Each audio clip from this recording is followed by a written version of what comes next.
તો આ તરફ ભારતની એક્શનથી ફફડી ઉઠ્યું છે પાકિસ્તાન. પાક સંરક્ષણ મંત્રીની ખ્વાજા આસિફની ડંફાસ. પાકિસ્તાન પાસે રાહ જોવા ધીરજનો સમય નથી.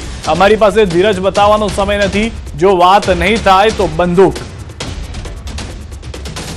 તો ખ્વાજા આસિફ તરફથી આ હવાઈ વાતો કરવામાં આવી છે. પાકના સંરક્ષણ મંત્રી છે, જેઓએ કહ્યું છે કે પાકિસ્તાન પાસે રાહ જોવા અને ધીરજનો સમય નથી.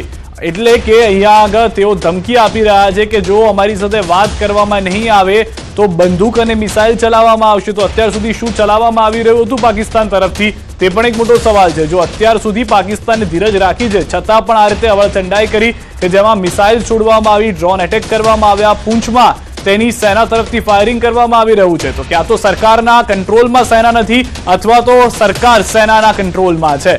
જે પહેલા પણ જોતા આવ્યા છીએ, જે પાકિસ્તાનમાં વારંવાર થતું આવ્યું છે. સેના પ્રધાનમંત્રીને બદલે છે, સેના પ્રધાનમંત્રીને ચલાવે છે.